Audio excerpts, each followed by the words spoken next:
ஓ முருகா! வெற்றிவேல் முருகா! வேலுண்டு வினையில்லை, மயிலுண்டு பயமில்லை. என் அன்பு தங்கமே, உன்னை வேண்டாம், நீ என் வாழ்க்கையில் பொருத்தமானவர் அல்ல என்று உன்னை விட்டு பிரிந்து ஒதுங்கி இருக்கும் உன்னுடைய துணை இன்று உனக்காக ஒருவரிடம் சண்டையிட்டார். அதற்கு காரணம் நீதான். ஆனால் என்ன காரணம் என்று உன் அப்பா நான் உன்னிடத்தில் சொல்லவா? இதை முழுமையாக கேள். நிச்சயம் உன் மனம் சந்தோஷம்தான் அடையும். எப்பொழுதும் உங்கள் இருவருக்குள்ளும் சண்டை வருவது இயல்புதான். ஆனால் இம்முறை சண்டை சற்று பெரிதாகி பிரிவு என்ற வார்த்தை உங்கள் வாழ்க்கையில் வந்துவிட்டது.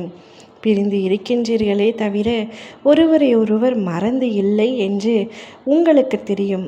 ஆனால் மற்றவர்களுக்கு தெரியாது அல்லவா? அதனால் சிலர் உன் துணையை கேலியும் கிண்டலுமாக பேசினார். உன்னுடைய துணையைத்தான் பிரிந்து விட்டாய் அல்லவா? மறுமணத்திற்கு தயாராக வேண்டியது தானே. இன்னும் எத்தனை காலம்தான் தனியாக இருப்பீர்கள் என்று கேலியாக கூறினார். அதையும் பொறுத்து கொண்ட உன்னுடைய துணை மேலும் மேலும் அவருடைய பேச்சுக்களை பொறுத்து கொள்ளாமல் மிக பெரிய சண்டையிட்டுள்ளார். உன்னுடைய துணை உன்னை பிரிந்து இருக்கும் பொழுது அவர்களிடம் சொன்ன வார்த்தை என்ன தெரியுமா? நான் என்னுடைய மனைவியை பிரிந்து இருக்கின்றேன். ஆனால் ஒரு நொடி கூட அவளை மறந்து இருக்கவில்லை. என் வாழ்க்கை முழுவதும் அவளுக்கு மட்டுமே. இப்பொழுது சில மனக்கசப்புகளால் பிரிந்து இருக்கின்றோம். ஆனால் அவளை தவிர எனக்கு வாழ்க்கை துணையாக வேறு யாராலும் வர முடியாது. என்னுடைய மனதில் இடம் பிடித்துள்ள ஒரே ஒரு ஆள் அது என்னுடைய மனைவி மட்டும்தான். அந்த நபர் அவர் மட்டுமே. அவரை தவிர வேறு யாரும் என் வாழ்க்கையில் இடம் கிடையாது என்று தெல்ல தெளிவாகவும் ஆணித்தரமாகவும் நெத்தியில் அடிப்பது போலவும் சொல்லி சுட்டி காட்டியுள்ளார்.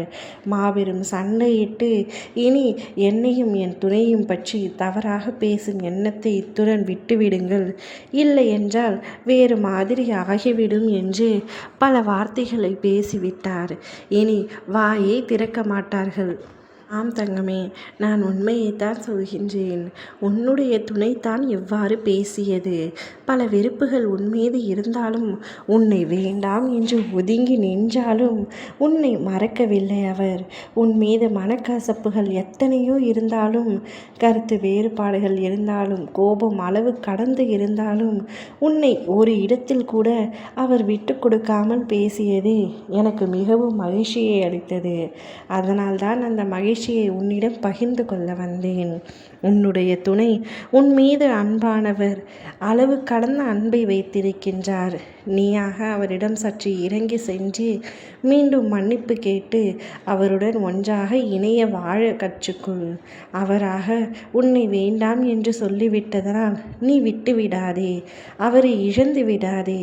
அவரை போல ஒரு தங்கமான நபர் இனி உன் வாழ்க்கையில் கிடைக்க மாட்டார். ஒரு காரணம் கொண்டும் அவரை இழந்து விடாதே. ஓம் முருகா! வெற்றிவேல் முருகா!